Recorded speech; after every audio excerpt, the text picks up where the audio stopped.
Hello, everyone. Welcome to Web3. Today, I'm here with Frederick, who is the founder of Dune Analytics, a Web3 data tool which helps marketers, growth people, founders, analysts, VCs, everyone understand more about Web3 data. It's based on SQL, and so it's fairly easy to use for people new to the crypto space, and it can give some pretty interesting insights. So, Dune recently raised a huge venture round at $69,420,000. That's how much they raised. Sorry, $69,420,000 at over $1 billion valuation. So huge congrats on joining the Unicorn Club, Frederick. It's great to have you on. It'd be great to hear a little bit more about yourself and how you got to this point. For sure. Thank you. Excited to be chatting. I can give like a brief background on myself, I guess. So I'm an economist by education. I'm Norwegian. Grew up outside of Oslo, and I fell down the crypto rabbit hole quite a few years ago. And I think what got me really excited then was just this mind-blowing combination of sort of deep questions around economics and money, but also really mind-blowing technology and a really interesting community. So I felt it was just this like intellectual rabbit hole full of doers that are building cool things, but also makes you ask really deep and hard questions. And I studied economics for school, and I still sort of we never tackled the question like, what is actually money? What does that mean in a pretty philosophical and practical sense? So I appreciated that a lot. And I think we can talk more about that, but I think one thing that got me really excited is also this prospect of having a financial system that is easy to build on and is for innovators. And I think in one way, initially in the early days of crypto, a lot of the thing was, it will help people with inflation and like be any monetary asset and so forth. And I think especially in 2015, 16, people in Norway were like, why do you care about this crypto stuff? This is so different from this is not a problem that you can see or feel. But what actually I found very appealing is to have a financial system that is open and easy to build on and create new products and services and experiences. And of course, that can reach a broader audience, but I think also it's a bit underrated that this is a platform for building on, which I think is also part of how we built Dune to help facilitate that. But that's a little bit about me. I'm also a big hip hop fan and a freestyle skier. Oh, I saw one of your skiing videos on Twitter a while back. It was pretty insane. I don't know if it was like a front flip or a back flip or something, but yeah, it was super cool. So everyone dig back into his archive and see if you can find it. Probably. I remember we chatted a while back. I'm gonna go skiing tonight, actually. Oh, nice. I remember we chatted a while back, and you inspired me to dig into Web3 data, and I actually started to learn some SQL, and I built up a couple of dashboards as well in Dune, and it was much more straightforward than I expected. I remember you saying like, look, if you can basically follow a YouTube tutorial, and stick at it for a week or so, you'll be able to learn the basics of SQL and kind of get started. So yeah, that's super cool. So I was just going to ask, so for marketing people, growth people, what are the main differences between like Web3 data and Web2 data? Yeah, I think the huge difference is that it's all open across the board. I think that is still sort of very underutilized.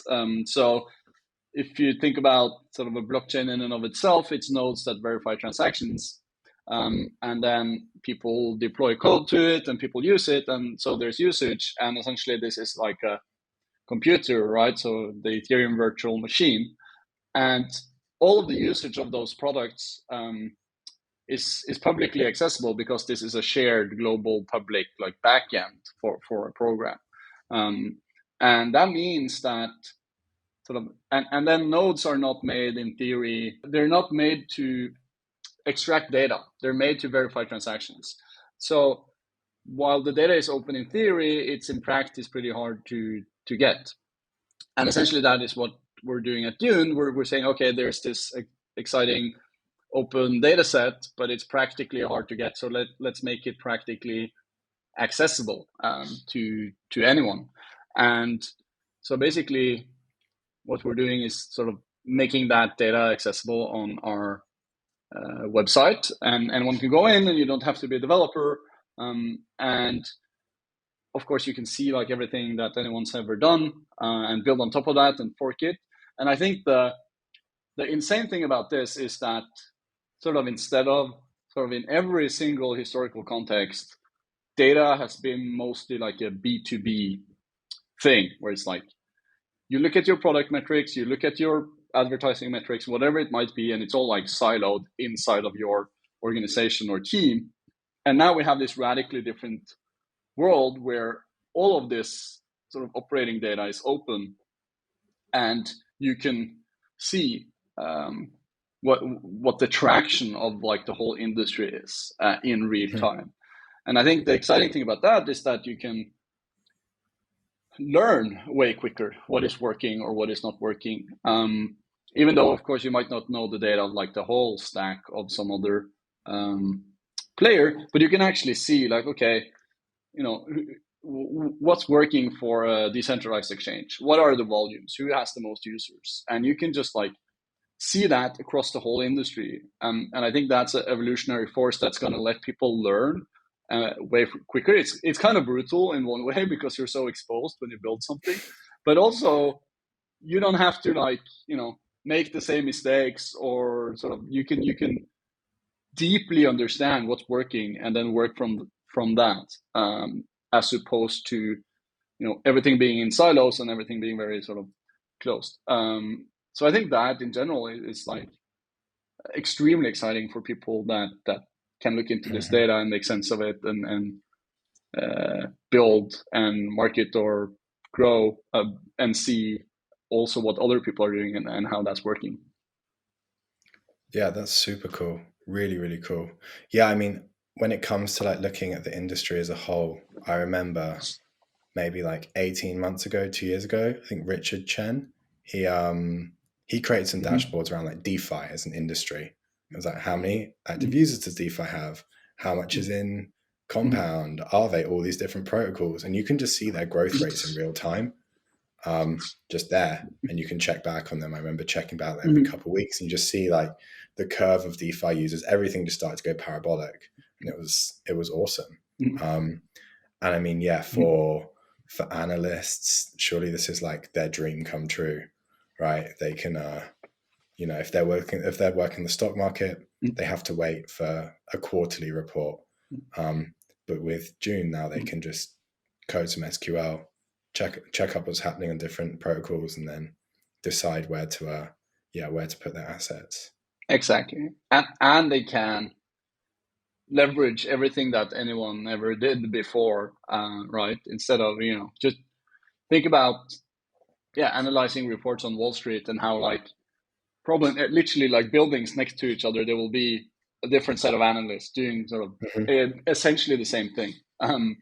But in crypto, like you can just go on you can see like 100,000+ queries, and you can just like look at that directly or build on top of it. And I think this is a force that sort of we both kind of have on the contract layer, where, you know, if someone built a smart contract, you can tap into it and DAI exists, and suddenly like anyone can kind of you know, have dollars in their system instead of just ETH. And so I think that dynamic we have in the data layer as well, where it's like, you know, compounding versus like sort of progressing linearly in each camp. So I think that is extremely exciting, and so much opportunity for people that actually embrace this and are kind of early adapters. It's still very, so there's like, I think it's around 12,000 analysts on Dune right now, or that have done analysis on Dune. And I think in the grand scheme of things, that's very little. And there's still like a lot of edge, I think, to be had if you know your way around and learn some SQL, which I think what's also exciting is that SQL is very powerful, but also like pretty accessible. Like so many non-developers, including myself, I learned SQL within for Dune. I'm not a developer, but you can actually learn it. And if you go on Dune and see what other people are doing, you can fork it and tinker with it, and you can make your own versions. So it's an amazing way to get an edge, and even as a non-developer. And you mentioned like growth and marketing, and I think also obviously, communities are so important in the space, and having these dashboards and metrics that people can engage with and follow, can really drive engagement and reach for what you're doing. Like you can actually, like people can get excited about the stats that you sort of from a very, very early stage of a project. Like as long as you have something live on chain, people can look at the stats and they can share that and discuss that and massage it and make their own versions, and that I think is like just a whole new game or like platform for engagement with your community, right? And it reaches broader than pure devs. In many cases previously, it's sort of either you target developers or it's like a pure mainstream audience kind of, but here you have this interesting sort of engaged community that doesn't need to be developers, can actually add value, engage with these metrics, and do very novel things. So I think that is also very exciting that this, it's not only about devs. Of course, devs are doing a lot of cool things and a lot of cool things on Dune as well, but it's not a prerequisite for doing useful things on Dune. Yeah, I have tried to learn. I tried to learn some Python and various other things, and SQL. I think it made the most sense to me. It's like a non-technical person. I remember using it for like some marketing data back in the day, when you have to like look up like products in a store or something like that. But then using it for with Ethereum data was way more straightforward than I thought. And also the forking of other protocol or of other like Dune dashboards is awesome, because like if you have say a DeFi protocol, and you want to find out what's the total value locked, you can see, someone's done that already for Compound, which is a savings lending platform. So okay, this project is also a savings lending platform. I can fork that query, and then I can get the same data for this other project. So I think that's really powerful. So if a project is like they've launched, things are crazy, after the first week, they're probably like, okay, now we've got to think about like how we like sustainably grow. So what's like the process for them, like starting to like get set up with a Dune dashboard? Like how do they kind of start that process off? It is pretty straightforward. You need to submit your contract so we can like turn it into a human readable format. So you give us some of the metadata, the ABI of the contracts you have deployed, and then usually we in a day or so turn that into human readable tables, and then you can write SQL on it. And I think the beauty of Dune is sort of we're not gatekeeping or deciding what you should do or not. Like this is all, we're a tool that lets people do the analysis that they want to do. And I think also if you do have a community, like very often like a community member can and will create a new dashboard, or maybe you just put out the bounty. And like if you go to our Discord, like there's a lot of folks that will do a dashboard for a bounty as well. So it is usually pretty straightforward, really. And for the most basic things, it's often also relatively simple queries, not that many lines of code to get a dashboard running. Awesome. And which projects have you seen like leverage Dune to build like some amazing dashboards and start to like look at that on-chain data for growth? Yeah, I think Index Co-op did this really well quite some time ago. Can't remember exactly when they launched, but maybe a year ago or so. Doing like index products for Dune, and they have, for instance, what they did really well was like they broke down their metrics by incentivized and non-incentivized. So they like saw their growth, but they also saw how much of this is like actually kind of paid for, and understanding their customer acquisition cost, I guess. So that was pretty cool, and they've been like very on having analysts from the early days that build these dashboards and show what composition of assets sits in these indexes and so forth, and being able to break that down. So that's been really cool. They've been doing this from the early days. 1inch actually also were one of our early users. They started using Dune already back in 2019, and they did cool things around sort of new users versus returning users, for instance, which I think like still some of these bread and butter things for Web2 startups, I think are still kind of a bit underutilized in crypto. Understanding retention, understanding actual engagement. Of course, it varies by product. For Compound, maybe tracking retention doesn't make that much sense, because if you put in money and it's there, then it's fine, right? But in general, for a DEX, maybe you want people to trade actively or use the product actively. So being more sophisticated, and then like I think 1inch did this well in the early days, to actually understand the breakdown on your user base, who's coming back, what are new users, and so forth. That's been really cool to see, and still there's some more more opportunity for people to go deeper in these things. Another really cool example has been these financial statements that Maker, I think, did it first, but also Nexus Mutual, Masari has made some for Compound now, and they are so cool because they are sort of they look like what you know from the traditional world, from the like quarterly PDF, right? But the obviously kind of different thing is that they are on chain, and you see, okay, here's a balance sheet, here are revenues, here are costs, and since all of these are like DAOs and operate on chain, you can actually see in real time what's happening with their financials and how much revenue they're bringing in and fees and these things, and that's sort of the reason for my kind of post. The revolution will not be reported quarterly, because you have these financial statements, but they're real time, they're collaborative, they're just SQL running on top of Dune.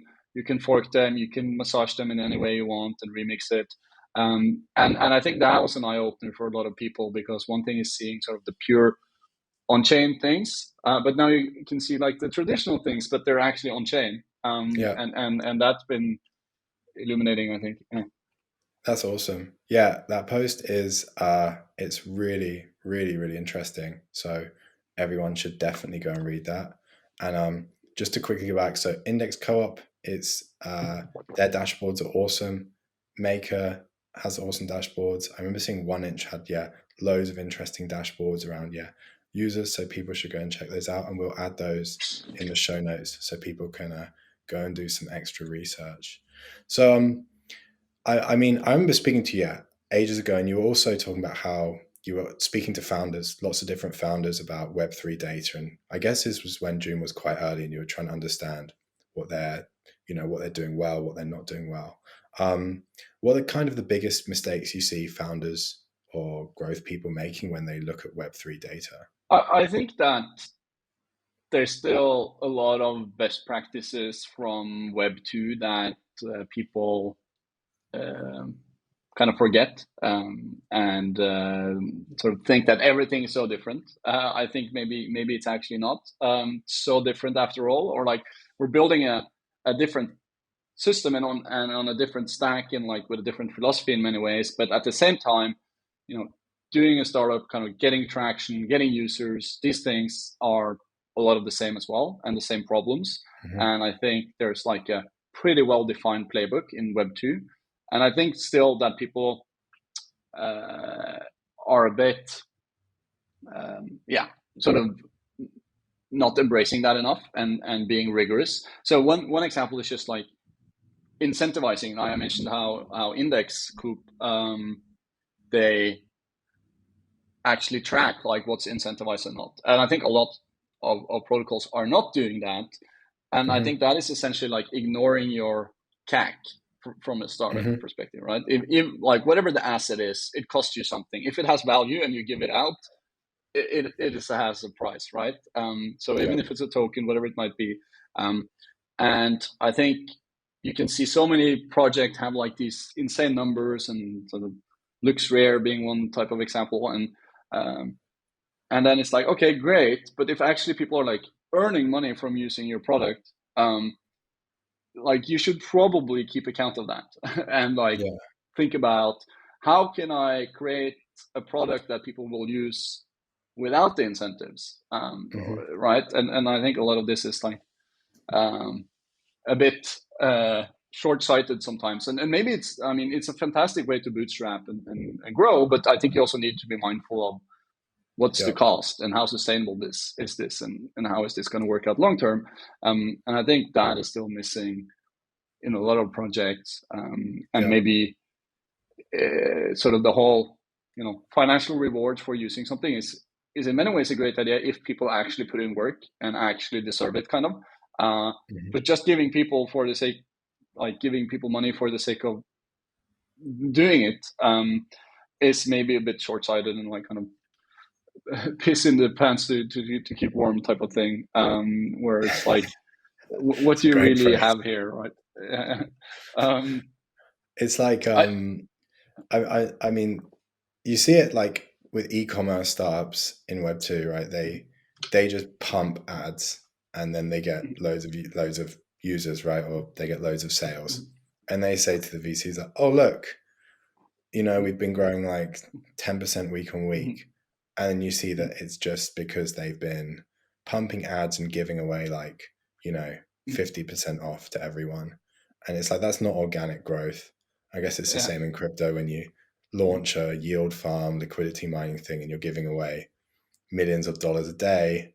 It's like, where's the organic growth? So super cool that Index Coop split out the incentivized and then the organic users. So I think a lot of people in crypto in general, I think everyone is kind of turning a blind eye to this and not interrogating the data enough.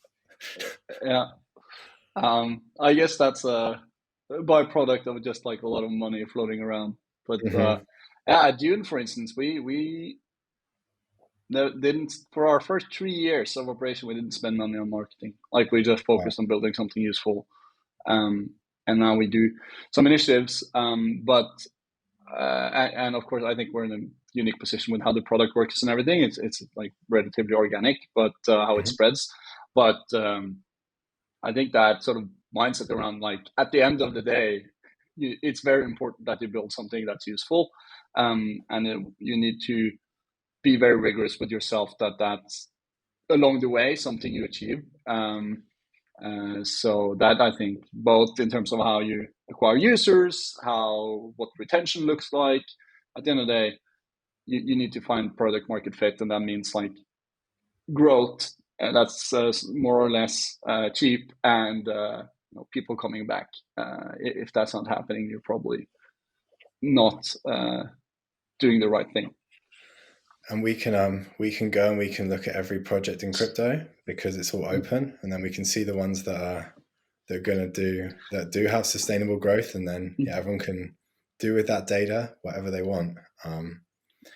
I was going Exactly. to I think ask, I just go for one it. thought on that topic. I think a lot of what you see on Dune is relatively product oriented, but Hmm. in terms of product traction, I think that is also underestimated as and underappreciated as a investment strategy, because as this space matures, like any sort of assets or industries, like you need a product or business that actually works, that someone wants, right?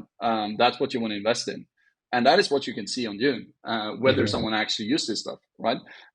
So if you think about like stock analysts or whatever it might be, at the end of the day, what they care about is like, is this a business that works? Yeah. And I think that from the investor perspective, one thing is building product, but another thing is investing in these things. And if you actually are intend to stick around longer than like a couple of weeks, and actually do some long-term investing, you probably should make yourself familiar with like how they're actually doing and how that stacks up against competition, and that you can see Yeah. real time. So yeah. Yeah. It's like pure bottom line metrics. Um, you see everything as it is. There's no like, yeah, we got 100,000 social media followers. There's none of this like vanity stuff. It's like, this is how the protocol's It's operating. yeah, yeah. Um, I've heard actually that in some cases, like some founders have like wanted to take down dashboards because their metrics are sort of not in line with their hype. So yeah.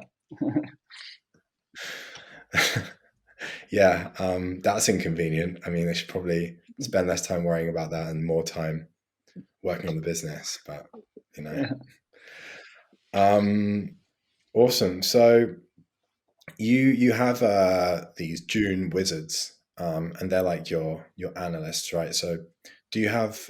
I know you're working on ways to bring more of those into Web3. Like how are you going about that? Do you have any programs, or yeah, is that educational resources?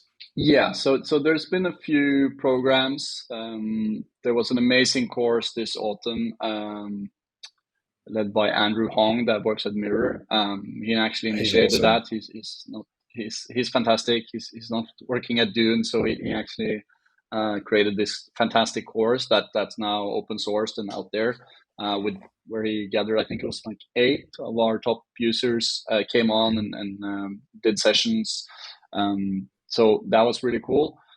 So that's out there. We also are working on more and more educational material and try to make it easy for people from different backgrounds to actually do get into it, and maybe Yeah. a little bit of smart contracts, maybe a little bit of SQL, and sort of bridge to different worlds. But in general,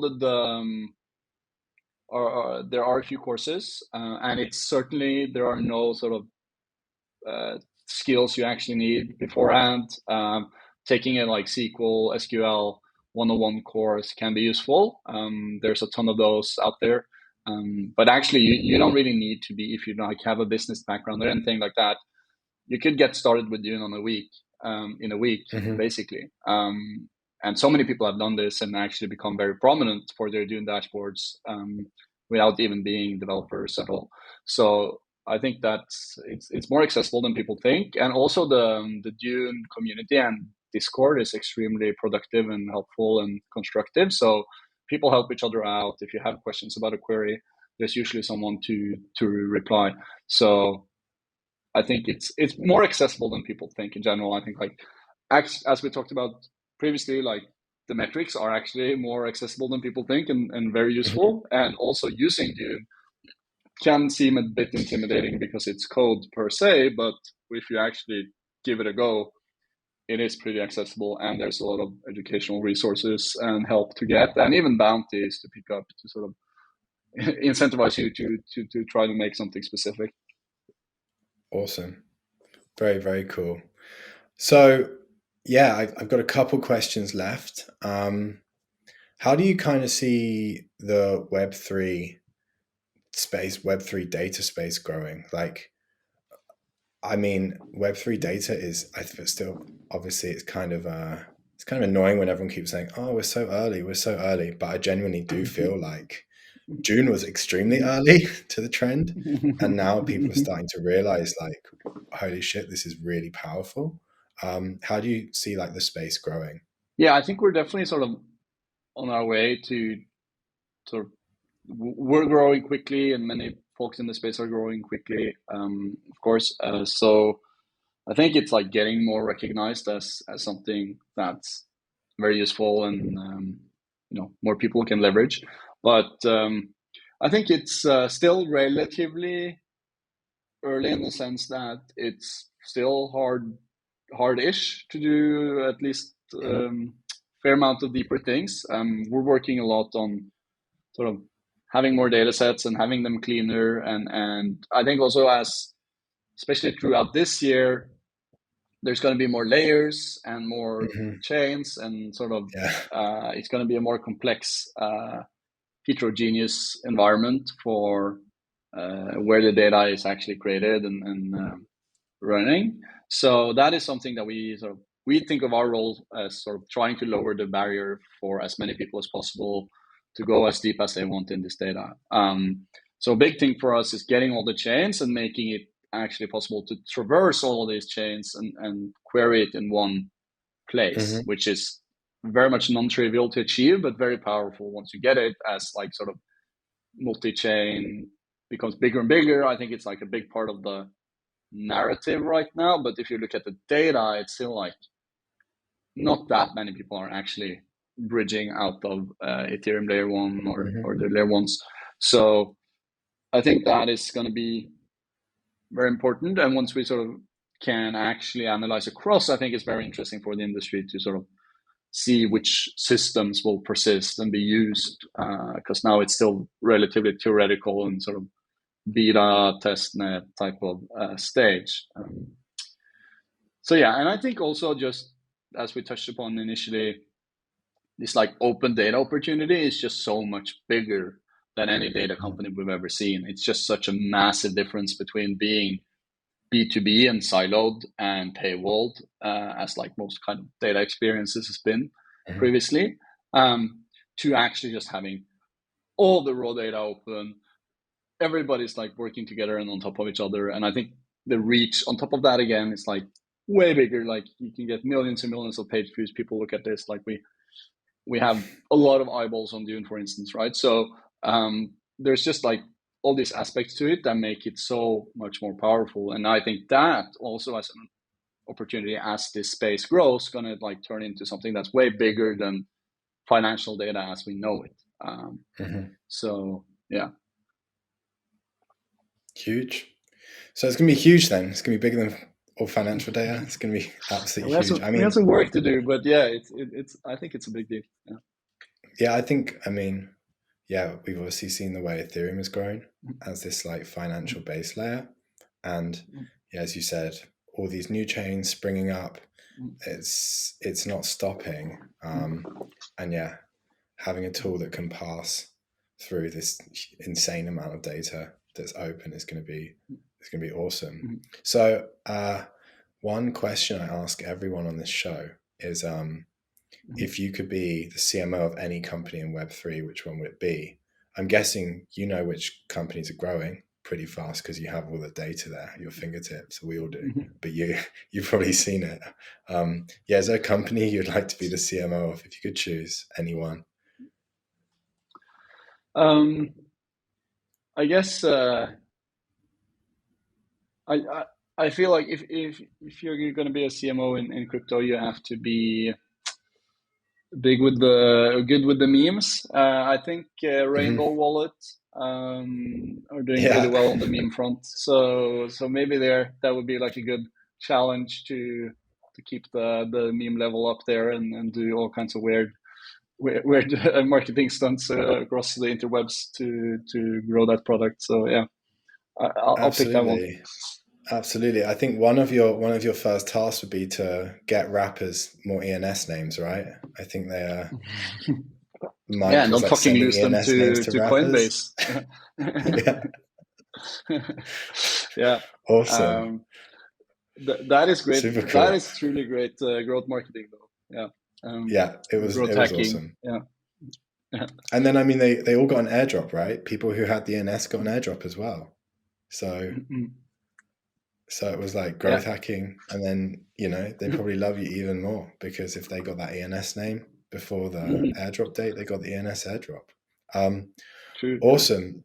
Thank you so much. So how can people get in touch with you? So I am Haga, ETC, on Twitter, HAGA, ETC, as in etc., where I'm sometimes active. We're at Dune Analytics on Twitter. We have a very active Discord if you want to learn more, engage with the Dune community. Our docs are full of tutorials and ideas to get started. And then, Dune.xyz, we have